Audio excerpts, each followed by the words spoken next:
The auctioneer's gavel struck the post, and the dust of the street hung in the air like smoke. Voices pressed in close, men shifting hats against the sun, women whispering behind gloved hands. The girl stood barefoot on the wooden block, her wrists trembling though no rope bound her. $50 for strong hands, good cookin', the auctioneer barked, his tone cutting through the creak of wagon wheels and the bray of a mule tied nearby. The girl's eyes stayed low, fixed on the cracked boards beneath her feet. Heat burned the crown of her head, and the crowd's stares felt heavier than any chain. Someone spat in the dirt. Someone else laughed. A man's voice rose from the crowd. "She can't give you no sons." "What use is she?" The laughter grew louder, sharp and cruel, like knives scraped against tin. The girl's lips parted, but no sound came. She swallowed back the sting in her throat, clutching her shawl close, the fabric damp with sweat. $40! Another man shouted, half drunken. "She'll scrub a floor at least." The auctioneer scanned the crowd, waiting, his gavel tapping impatiently. The girl felt her chest tighten. Each second stretched longer than the last, every heartbeat louder than the clamor around her. Then a voice, steady as the groan of pine timbers, broke the air. 60. Heads turned. At the edge of the crowd stood a broad man, shirt rolled to his elbows, hands calloused and scarred from axe work. His hair was unkempt, his beard thick, and his eyes, dark, sun-worn, heavy with sorrow, never left the girl. He didn't smirk. He didn't whisper. He just spoke, and the dust seemed to settle. The auctioneer blinked. 60 once. No one answered. The laughter faded. A breeze lifted through the street, carrying the dry rattle of sagebrush across the boards. 60 twice. The girl's pulse quickened, though her face remained still. She dared not look at him, dared not hope. Sold. The gavel cracked. A hush hung a moment, broken only by the shuffle of boots and the low murmur of disbelief. The crowd dispersed, some sneering, others muttering about wasted money. The lumberjack stepped forward. His stride was heavy, each boot striking the dust with purpose. He stopped before her, close enough for her to smell pine resin clinging to his shirt. For a heartbeat, she waited for a hand to seize her arm, for roughness, for demand. Instead, his voice came low. "Come along. You'll eat with us tonight." Her eyes lifted, startled. Us. The children waited, then for them. She realized, clustered near a wagon, watching her with wide, uncertain eyes. The lumberjack nodded toward them, his hand resting on the rail. "They've been without a mother too long. Maybe you'll find a place there." No promise, no bargain, just a space held open in silence. The girl stepped down from the block. Dust rose around her feet as she walked past the murmurs, past the auctioneer's greedy smile, past the town that had watched her shame.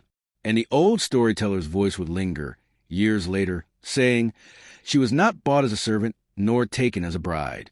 She was taken to heal a wound deeper than the desert itself. And that's where the tale began. The wind howled through the pines, rattling the shutters till the nails groaned. Smoke curled from the chimney, thin and pale against the night sky. Inside, the cabin flickered with lantern light, shadows stretching long across rough-hewn walls. The girl bent low over the hearth, stirring stew with a wooden spoon. The children sat close by, for pairs of eyes following every move. The youngest clutched a rag doll with one missing arm, the fabric worn near to threads. None spoke.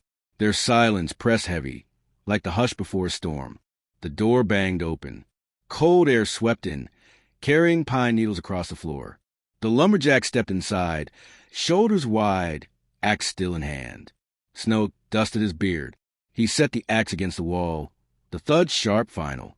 His eyes flicked to the pot, then to the girl. He gave a short nod, nothing more, and moved to the table. The children scrambled to join him. The girl ladled stew into bowls, her hand steady though her heart raced. She placed one bowl before each child, their small fingers curling tight around the spoons. They ate quick, heads bent low, the scrape of metal on with the only sound. The lumberjack ate slow, his face hidden in shadow. The girl sat apart, bowl untouched, waiting. At last, the smallest voice broke the silence. "Will you stay?" Spoon stilled. All eyes turned toward her. The girl's throat closed, words caught like stones. The lumberjack set his spoon down, the sound sharp in the quiet, his gaze fixed on the fire, flames reflecting in his dark eyes. "She'll stay," he said, voice low, final. The children turned back to their food, shoulders easing. The girl lowered her eyes, the taste of ash on her tongue, though no fire had burned it there. Outside, wolves cried in the distance, long and lonesome. The lumberjack rose, heavy steps shaking the floorboards. He opened the back door, and the cold bit through the cabin as he stepped into the night. The girl followed with her eyes.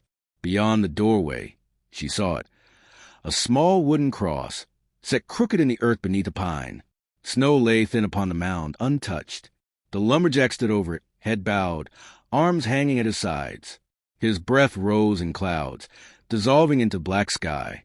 The girl turned back to the children. One stared at her, cheeks streaked with tears not yet wiped away. She reached across the table, taking the child's hand in her own. Small fingers clung to hers, tight, desperate. The fire popped, sending sparks up the chimney. The wind pressed harder against the shutters, but inside, warmth held. And the old storyteller's voice would say, in that cabin of pine and shadow, she was no longer the girl who'd been sold. She was a hand that steadied the table, the quiet that calmed the night.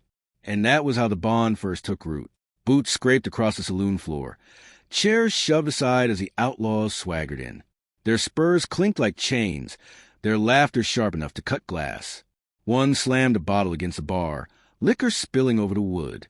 The sheriff sat slumped at a corner table, his badge tarnished, his eyes tired. He didn't rise. The tallest outlaw, scar slashed across his cheek, looked over the room and smirked. "This town belongs to us now." No one answered. Heads turned down, hands tightened around mugs. At the far end of the bar, the lumberjack leaned on his elbow, jaw set. He didn't move, didn't speak. His silence drew the outlaw's grin wider. "You swing an axe, old man," the scarred one sneered. "Think that makes you strong?" He spat near the lumberjack's boots. "I'll split you in two and burn that shack you hide in." The girl heard it later, from townsfolk who watched with pounding hearts. They said the lumberjack didn't flinch. He stood slow, heavy as a mountain rising, and his voice carried like stone falling into a well. "Try it." The saloon went silent. Cards stilled in midair. Even the piano man froze, fingers hovering above the keys. The outlaw laughed, but the laughter sounded thinner than before. That night, back at the cabin, the girl barred the door with trembling hands. The children huddled close to her skirts, their eyes wide. The lumberjack sat by the fire, sharpening his axe, each stroke of the whetstone ringing sharp through the room. The girl's hands wouldn't still. She lit another lantern, then another, until the cabin glowed bright as day. She glanced at the rifle leaning in the corner, the stock worn smooth. Her fingers brushed it once, then lingered. Later, when the children slept, she carried it outside. The moon hung low, silver light spilling over clearing. She lifted the rifle to her shoulder, breast steady, eyes locked on a knot in the pine. The crack split the night, clean certain. Another shot followed, then another. Her aim was true.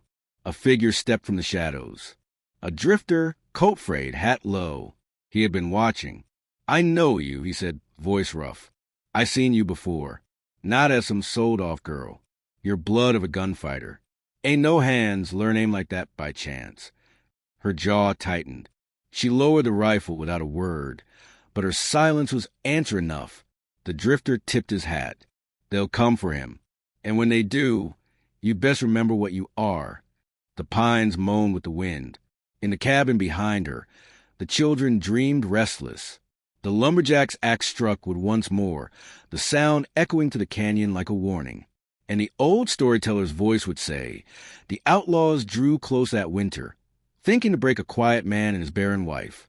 But they did not yet know the fire that slept in her blood, waiting to wake. Hooves thundered down the canyon road, torches flaring in the black. Dogs barked from far-off homesteads, and the children clutched at the girl's skirts as firelight spilled across the cabin walls. The lumberjack lifted his axe, shoulders squared, breast steady as stone. His eyes burned with the knowledge of death drawing near. The girl stepped past him. Her hands did not shake. She reached for the rifle, fingers sliding over the stock like a long-lost memory. In the glow of lantern light, her face was no longer the face of the soul girl. It was the face of a fighter, hard and unyielding. The first outlaw broke through the trees, torch high. She fired. The crack split the night. The flame dropped into the snow, and the rider tumbled lifeless to the ground. The gang howled, voices tangled with rage. More rushed forward, gunfire sparking from their barrels.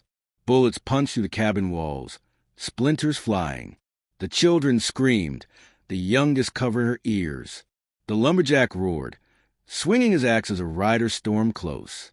Steel bit wood, blood sprayed hot, and the man fell. But still they came. The girl fired again and again, every shot a clean strike. She moved like lightning, no wasted breath, no wasted bullet. Men shouted her name in fear, though they did not know it. Only the legend it was becoming beneath the blaze of torches and gunpowder smoke. The fight turned. Outlaws dropped into the snow one by one, their torches sputtering dark. The lumberjack fought at her side, each strike a wall of defiance. Yet it was her rifle that carved silence into the night, her voice in the thunder of every shot. When the last man fled into the dark, the canyon rang hollow. Smoke drifted over the clearing, the snow scarred with blood and ash. The children peeked from the cabin door, wide-eyed, watching her lower the rifle slow, deliberate. The lumberjack stood heaving, axe slick in his hands. He looked at her then, not as a girl bought, not as a burden, but as the fire that saved them all. Dawn bled over the horizon, painting the snow in gold. Bodies lay still where they had fallen. Torches burnt down to embers. The town would whisper for years that the barren girl stood unbroken, holding a rifle like judgment itself, and turned back a gang no lawman dared face. The old storyteller would lean close by firelight, his voice rough with age. She was sold as worthless, but in that night of blood and fire, she was a hand of justice. Her aim saved 4 children, a lonely man, and a town too weary to fight. That's how her name passed into legend. That's how the barren girl became a savior of the frontier.